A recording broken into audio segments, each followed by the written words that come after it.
El miedo a la libertad en Erich Fromm y en el materialismo filosófico. ¿Por qué, en lugar de abrazar la libertad, muchas personas sienten miedo ante ella? En este vídeo vamos a analizar dos formas muy distintas de entender este miedo a la libertad. Por un lado, la visión de Erich Fromm, que analiza cómo la libertad puede convertirse en una carga psicológica en las sociedades modernas, y por otro, la perspectiva del materialismo filosófico, que plantea que no tememos tanto la libertad en abstracto, sino la libertad de los otros, cuando el orden institucional se debilita. Erich Fromm, en efecto, en su obra El miedo a la libertad, 1941, plantea que la libertad, aunque en apariencia es un valor deseado, puede generar angustia, inseguridad y aislamiento en el ser humano moderno. Desde su perspectiva, el individuo no solo ansía ser libre, sino también pertenecer, sentirse arraigado y tener un sentido claro de identidad. Cuando la libertad se experimenta como pérdida de seguridad y dirección, muchas personas desarrollan un miedo a la libertad y buscan escapar de ella, según Erich Fromm. Fromm escribe en un contexto marcado por el auge de los regímenes totalitarios como el nazismo y el fascismo, y se pregunta, ¿por qué muchas personas, una vez liberadas de la autoridad tradicional, buscan nuevas formas de sometimiento? Su respuesta es que al romperse los vínculos tradicionales, como la familia, la religión o la comunidad, el individuo gana independencia, pero también queda aislado y sin puntos de referencia, lo cual genera un vacío existencial, según Fromm. Esta experiencia de soledad e impotencia puede hacer que la libertad se viva no como una posibilidad enriquecedora, sino como una carga difícil de soportar. Ante este dilema, Fromm identifica tres mecanismos principales mediante los cuales el ser humano intenta evadir la libertad. En primer lugar, el autoritarismo, que consiste en someterse a una figura o estructura autoritaria, un líder, una ideología, una institución fuerte, para evitar la responsabilidad de tomar decisiones propias. Este mecanismo puede adoptar dos formas, según Fromm: el sadismo, donde el sujeto domina a otros para sentirse fuerte, y el masoquismo, en el que se somete a otros para sentirse protegido.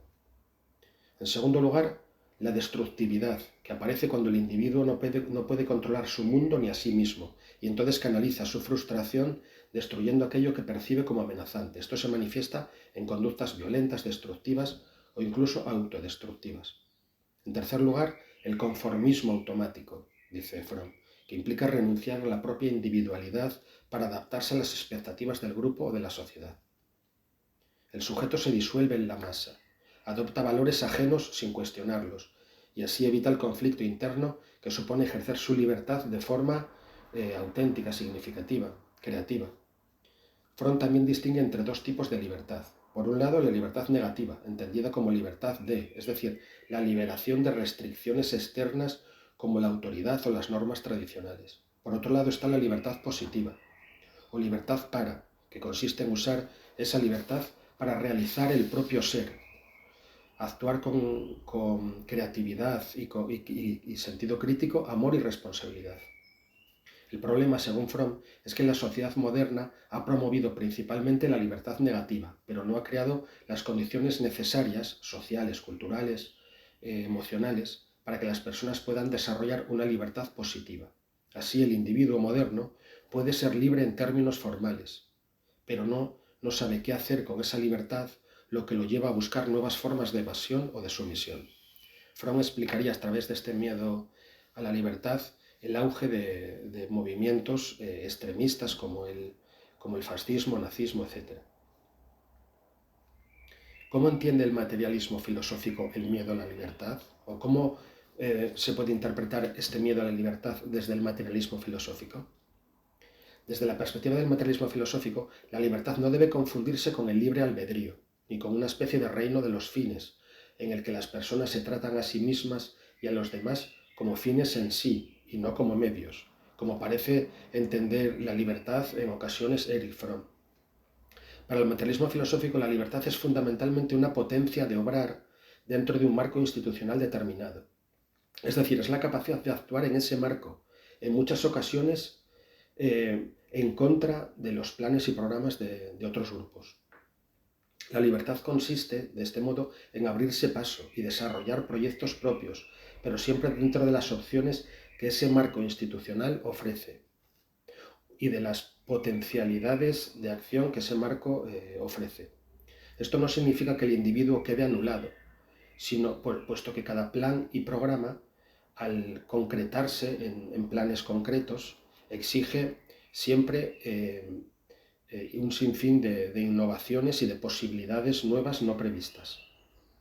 Por otro lado, el miedo a la libertad, según se entiende desde el materialismo filosófico, no debe interpretarse como un miedo abstracto a la libertad misma, concebida como la pérdida de referencias tradicionales o como una ausencia de sentido, sino como miedo a la libertad de los otros, especialmente en contextos donde las normas sociales se han debilitado o se contradicen entre sí.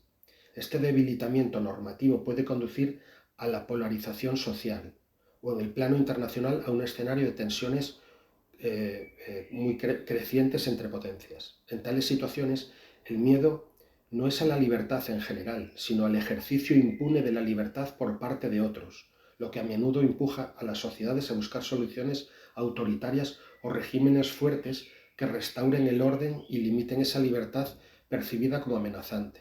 Es decir, los totalitarismos surgirían en momentos de una importantísima polarización social o tensión con terceras potencias, por lo que una parte de esa sociedad puede comenzar a envolver a la otra parte para tratar de mitigar toda esa polarización, crispación y tensiones, delitos, crímenes, etc. Como decía Goethe, prefiero la injusticia al desorden, es decir, cuando el sistema de normas se percibe como frágil o ineficaz, muchos prefieren una forma de orden, aunque sea injusto, antes que el caos derivado de la anomia o la falta de garantías frente a la acción de los demás.